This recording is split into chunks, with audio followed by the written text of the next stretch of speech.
Good evening, ladies and gentlemen, and welcome once again to NOLA Theater Talk. My name is Alan Smason, and glad to have you around again. We are broadcasting on the NOLA Theater Folk Facebook group, the theatercriticism.com Facebook page, and my own YouTube channel. Tonight, we are going to be talking with one of the main people behind Intramural Theater. You can see their logo is already suspended above me. And Intramural Theater has been around for several years. They've had some successful mountings. The Cook was done not too long ago that we all remember. And they've done several other productions that have gotten them some notice. They're getting ready to put one on the boards now at the CAC for the first time that I know of. And maybe you can correct me on this, but I think it's the first time that the CAC has been utilized by Intramural Theater, and if I'm wrong on that, then I will definitely take my licks. So let me bring in the artistic director, Bennett Kirschner. Bennett, welcome once again. You've been on the show before. Yeah. Hey. So I guess my question is, am I correct? Is this the first time at the CAC for Intramural? You are indeed correct. Yes, this is the first time we've put up a show over there. Now, first off, you do some unusual venues. I mean, I mentioned the Cave not too long ago. You did that. That was on Stepping Out. I noted that it was just one of the most unusual venues, and that you had really made the most of your space. I don't know if you caught that. It was at the tail end of this past year's worth of recap for Stepping Out. It was on the broadcast of, I guess it would have been December the 29th or so. If you didn't catch it, I did call you all out, and Thank you so specifically much. Said, you know, how impressed I was with that, and the work has always been good. So tell me what it was that motivated you. How is it that the stars aligned properly for you to get a venue at the Contemporary Arts Center for the first time? Yeah, totally. We applied back in the summer. We're also working on a devised piece that's going to be going up in the spring. And we were in the midst of our devising process, which I told, we talked about during our my last appearance on the show. We applied for their residency that they hold every summer. I believe it's in July and August. In that case, it seemed as if the stars were aligning because our plan was to devise in August. We applied for the residency. And it was clear that there was interest there. They totally understandably selected two other groups whose work was totally worthy, but they let us know that if we were working on a piece and looking for a venue, that we should reach out. That they were very impressed with our application and our work, and we did exactly that. It seemed like a venue that would really work for the show on a number of levels. And so when I reached out, they remained interested. We continued talking. The dates worked out, and we decided to move forward. So Southern Rep, had in the past, when they were still an entity, and had lost their space down at the Canal Place, CAC was one of the first places they went to. And the CAC has had some traditional places for mountings of different productions, doing quite well, but have not done a whole lot. Their focus has always been on the arts, not so much the theater arts, but the visual arts and display arts, things of that sort. And they did do a Dramarama several years ago. They did play host to that, and did do a lot of I would say trying to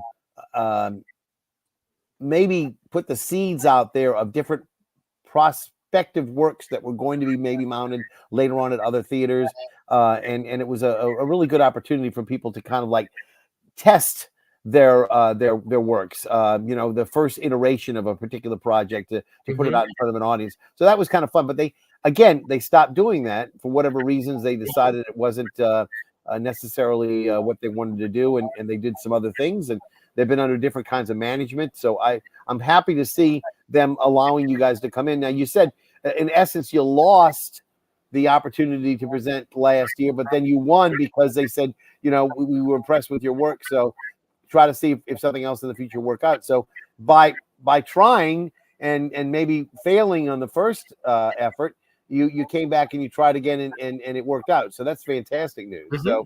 So as you know, in the show, we started in the pandemic.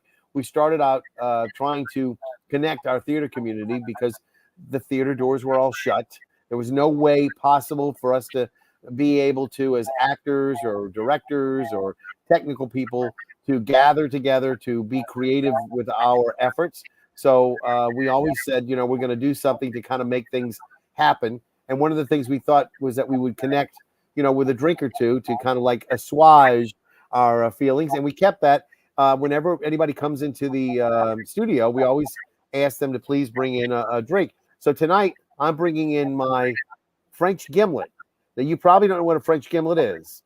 Very simple drink and a very delicious drink, too, I might say. So the first part of the drink is 1 measure of gin, a half a measure of lime juice, and then a half a measure of Saint Germain, which is an elderberry liqueur. And I have to tell you, this is one of the best drinks I've ever tasted. Wow. It's very refreshing. For the summertime, you'll love it. So if you have any Saint Germain lying around that's not being used, I really recommend getting yourself a lime, get yourself some gin, and hop to it. Okay, now what did you bring in? Alan, and I wish I could speak as eloquently about my drink of choice today as you did.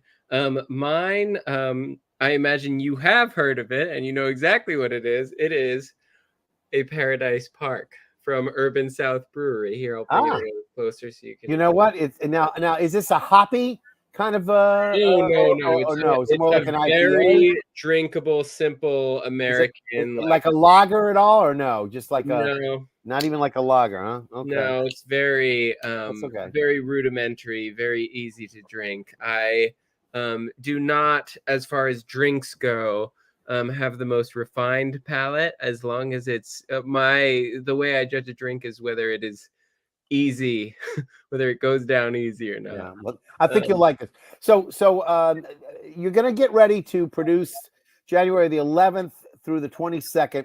Is going to be Agnes Bornisky's The Trees. Now let's back up a little bit. Agnes Bornisky is noted as a poet, a poetess, if you will.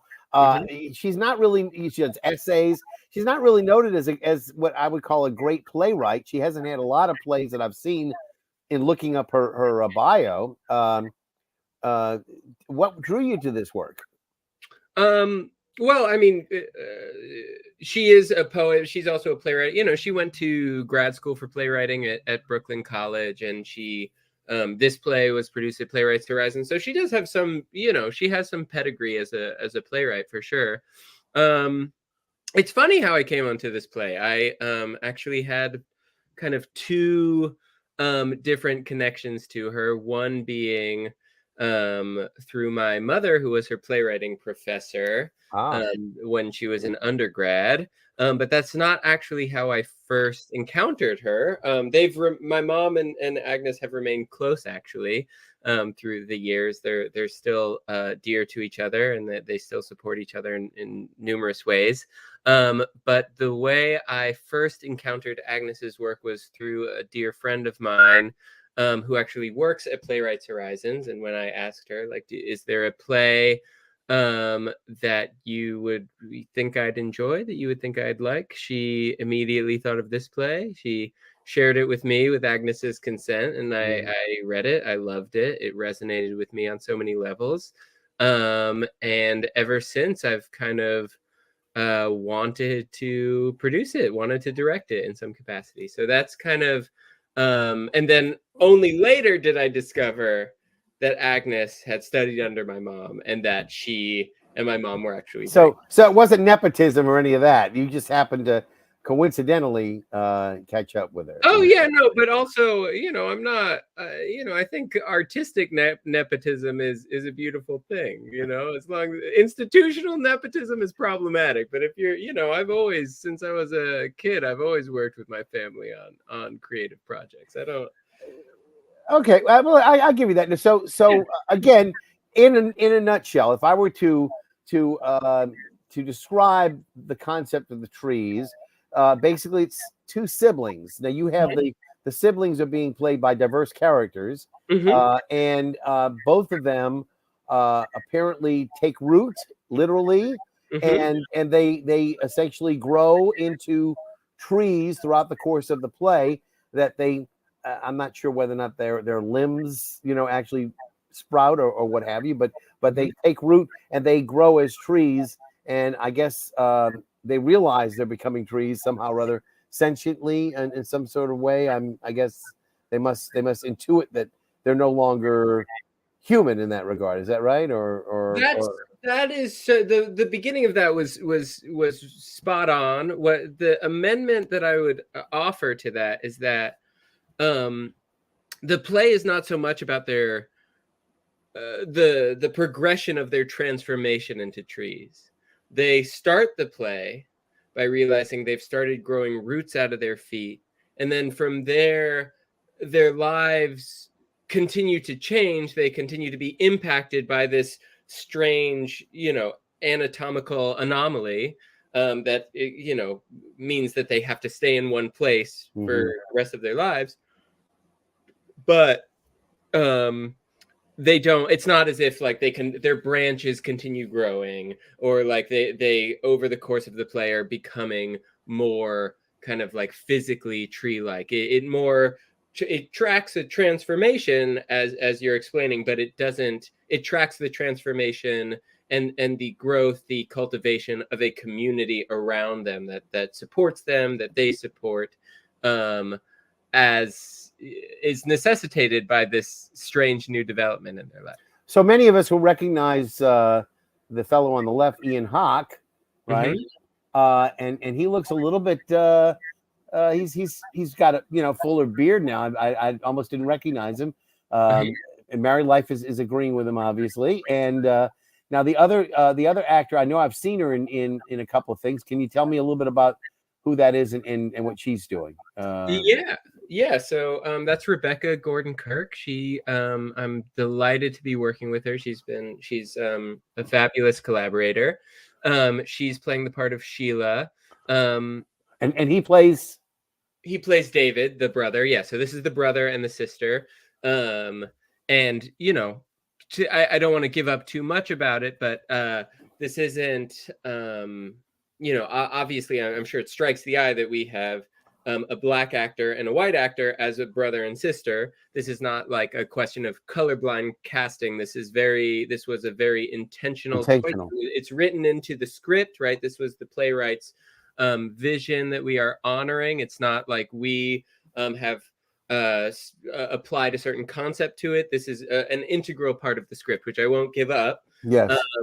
And it, ultimately, to tell you the truth, there's not something I love deeply about this play is that it asks questions, doesn't offer answers, right? And that's kind of what we've talked about before, is that is kind of one of my central aesthetic pillars when I'm curating plays, when I'm making plays, is how can I encourage contemplation? How can I provoke conversation without necessarily offering something that's didactic or explicit in the messaging? But anyway, you were asking about Rebecca. I'm sorry to go off on no. And has she done any work with you previously? No. This is the first time. We're delighted to work with her. She, I had seen her once in the NOLA project. Tanaj Wallace directed it. I can't remember the main title. It's the African Mean Girls play. Right. Yeah. Right. The African Mean Girls play. Yeah. So I had seen her in that and was delighted by her performance, and her audition was fabulous. And yeah. And Ian, of course, had worked a lot with the NOLA project. We remember him with the pipe through his head. If people remember that, it landed him on the cover of American Theater magazine. When the NOLA project did that some years ago. I'm trying to remember, I think it was called Flood City, if I'm not mistaken. And but he's been around a number of years doing all kinds of wonderful work. I guess the question is how he fell in with you, because he doesn't normally work with you either, does he? I mean, no. He is dear friends with Trisha Anderson, who's kind of, an integral member of the company as well. They were both in Cripple Creek together. They were both Yes. members of Cripple Creek. So they go way back. They've collaborated. They're also dear friends. I think that was kind of the natural entry point. And I mean, similarly, I've seen his work numerous times. I've admired his work specifically with Goat in the Road. I think I've seen him work with, Cripple Creek as well. So, I was very much aware of his work, had never collaborated with him, and had only had a few conversations with him before this project. Yeah, and right before the pandemic, he was really wonderfully cast in the piece that they did at the Gallier House, if you remember, The Uninvited. That was about essentially it had to do with race relations in New Orleans post Civil War, and essentially the White League and people of color, etc. It was really well done, and allowed you to different aspects of in the Gallier House where the action took place, the actual house where it took place in the French Quarter.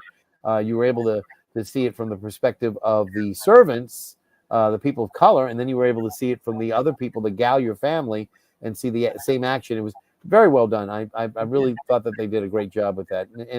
And again, I'm sorry to say that the pandemic kind of shut that down due to them not being able to have people inside, et cetera. So, but very well done work. And again, great opportunities for people to see some phenomenal acting. Again, you got Rebecca, you got Ian.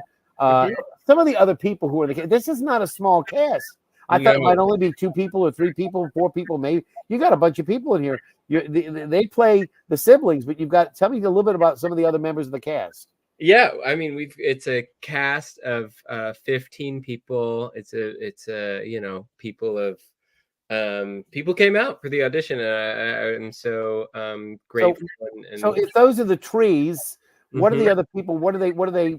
Other people, what are their roles? What are their parts? Yeah, totally. So we've got people who have a history with the siblings, right? So we have a character, Charlotte, who is Sheila's oldest friend. She's played by Mary Davis, who's a member of the company. We have Saul, who has heard of what has happened, that two siblings have started rooting themselves in the earth, and he has come from all the way from Ohio to kind of introduce himself, learn more, and kind of see where life takes him as he's in the midst of a crisis of faith, is what he specifically refers to it as. We have the character Norman, who is he's a very charming character. He's got numerous non sequiturs. To tell you the truth, he's on the prowl. Maybe the prowl's too strong a word, right? But he is expecting. The play takes place in a park, and he's expecting to meet a younger man in the park that evening, when he stumbles upon the trees, and he introduces himself, ingratiates himself, and suddenly, serendipitously, he becomes part of this community. That Norman is played by Kevin Reel, who I've worked with a number of times. He was also in The Cuck as Old Man and Pylades. He was the only double cast character in that. He had 2 monologues, one in Act 1, one in Act 2, if you remember. He's a very fun comedic actor. Who else do we have? Yeah, Becca too. Becca Chapman, right? Yes, Becca Chapman. She is one of the Schul sisters, who kind of appear towards the end of the play. Actually, I've worked with her before. We worked on the Canopic Jar of My Sins with Fat Squirrel back in 2022. That was a delight. That's how I met her, and she's been a dear friend. Who else? We've got so many people, Norman. It's such a big cast. Well, yeah, I know. I noticed you mentioned Casey Sims yet, or yes. Well, Saul. I'm sorry. Saul is played by Casey Sims. I apologize. Yeah. And you mentioned Gavin Robinson. I have not mentioned Gavin Robinson. Okay. Gavin Robinson plays Jared, who, when all of this begins, is the boyfriend of Jared. The boyfriend of David, who is played by Ian, the brother. I won't spoil what happens between them, but so he plays a major role in the piece. We have Lydia Stein, who's appeared in numerous intramural theater productions. She plays the part of Grandma, who's this kind of mythical figure. She's 200 to 300 years old. They don't know how old she is. She speaks only in Yiddish. Oh my on goodness. stage. So I guess the question is, you bring up a part. I mean, is this about a mixture of different cultures? Would you say that the play deals with? You mentioned somebody who's speaking in Yiddish. You mentioned people who are diverse cast intentionally. Is the intent to kind of bring about a plurality of different kinds of cultures into the mix? Yeah, I that resonates in certain respects. I think it's also about what makes a culture and what makes a community, right? And how, like, what necessitates the coming together of people. How do people share space, and how does that sharing of space give way to a sense of place, right? Are kind of the questions. And a sense of place, I think, is kind of inextricable from what we call a culture, right? We think of New Orleans, right? It is a specific place, and it has a very specific culture that's associated with it. And if you're New Orleanian, you're a part of that culture. So it's kind of, it is the subtitle is it is a parable in 4 acts. So it is kind of this. It's very relatable. It's very contemporary, but it does kind of have this allegorical scope. It is a study of how we build community with one another, and how, no matter who we may be, no matter what our past may be, if we are coming together in a specific time, in a specific place, that can give way to a culture, to a community. The trees, and there you have them, the two siblings, Ian Hawke and Rebecca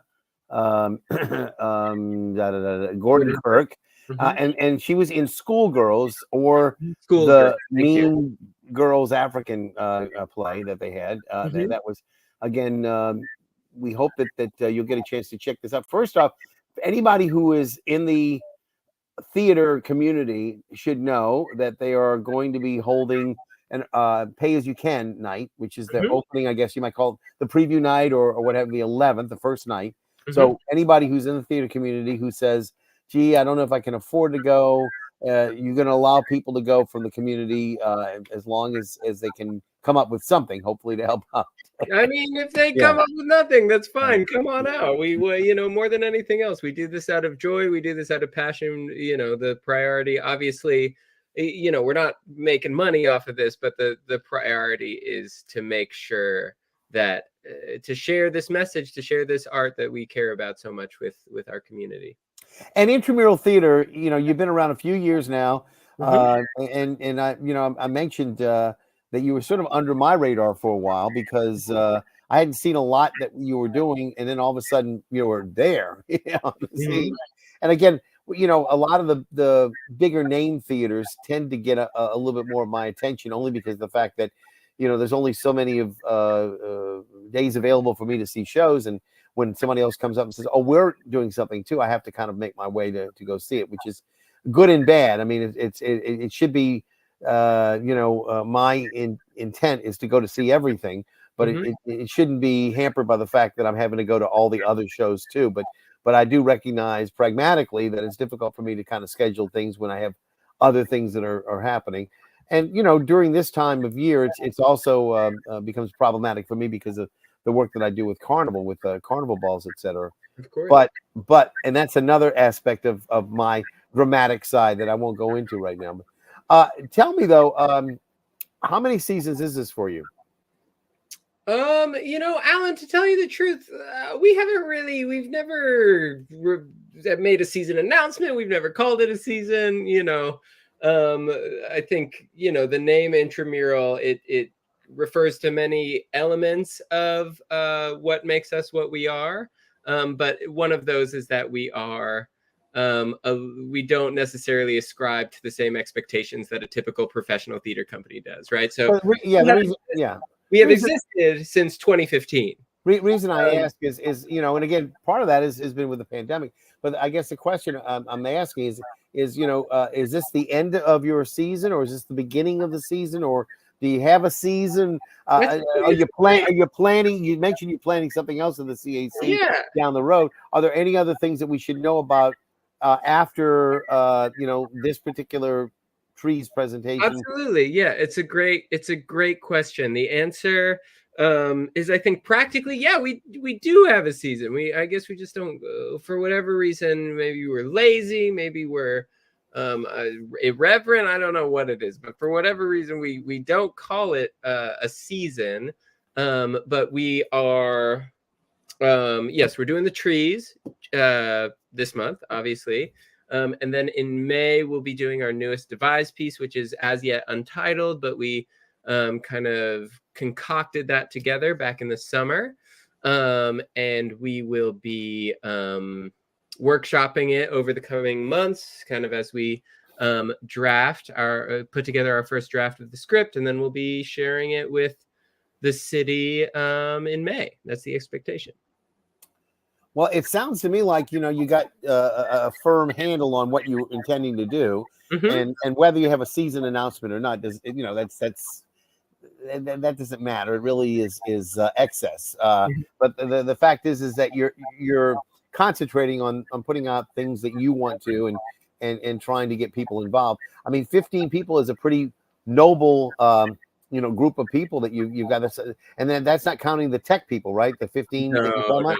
So I mean, this is a major effort, and then picking a venue like the CAC again ramps up your, I don't want to say points as it were, but in other words, your value as a theater company increases. I think when you go play at some of these places, et cetera, and get more exposure. So people who didn't get a chance to see The Cook or possibly some of your other work now have a chance, and they have no excuse not to go to the Contemporary Arts Center, the CAC. And again, what are they at 900 Camp Street? I think that's the exact address. That's exactly right. Yeah. And again, you will be dark on Saturdays. Yes. Okay. And you'll also be dark on the 16th and 17th of January, but every other day. So the 11th, the 12th.